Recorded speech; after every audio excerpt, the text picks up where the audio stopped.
HOA Karen has always thought she could bend the rules. Actually, she believed she was the rules. But nothing she ever did prepared her for the day she decided to sneak onto my property using a master key she somehow got from the HOA office. Instant regret was the least of her problems once she met my dog, K-9. It all began on a quiet Thursday morning. I was in the kitchen, sipping coffee, when I heard a suspicious creak outside. Normally, I'd ignore it, but K-9, my 120-pound Belgian Malinois, was already on high alert, ears perked and tail stiff. He doesn't bark without reason. Minutes later, I saw Karen tiptoeing along the side of my house, the master key glinting in her hand. She had that smug, "I'm cleverer than everyone" look that usually preceded disaster.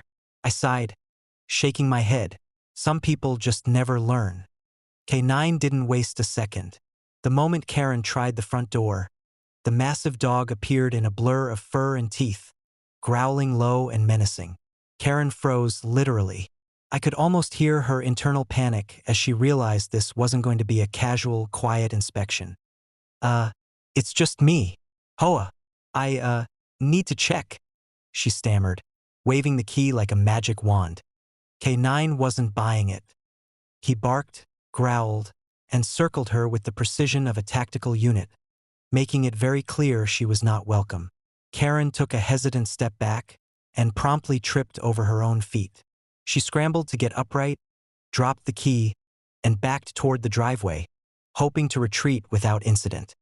I walked out casually, hands in my pockets. "Karen, that's a master key, not an invitation." Her face went from pink to red to a sort of purple panic. I just wanted to check the property, make sure everything is compliant."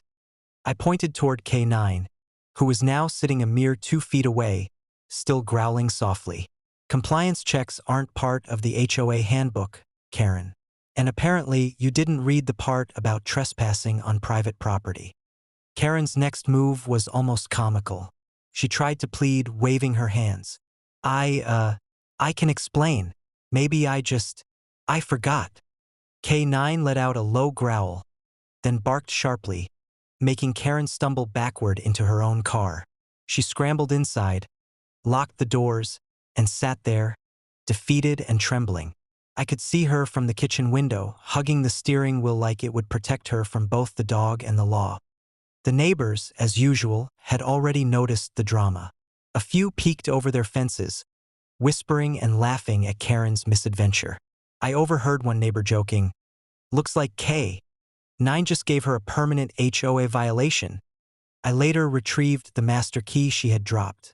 I called the HOA office and informed them that someone had unauthorized access. They were mortified. Karen had apparently taken liberties with keys before, but no one realized she was actively sneaking onto private properties. From that day on, Karen avoided my house entirely. K-9, meanwhile, became an unofficial neighborhood hero. Even the mailman gave him a respectful nod as he walked by. And every time I saw Karen glare from across the street, I smiled, knowing she had learned, painfully and humiliatingly, that some doors are locked for a reason, and some dogs are exceptionally good at enforcing that rule. It was a satisfying victory. Karen had attempted to sneak in, using every trick she could think of, and walked away with nothing but fear and embarrassment. Meanwhile, I had peace of mind, a very happy K-9, and a reinforced lesson. Never underestimate the combination of a legally owned property and a well-trained dog.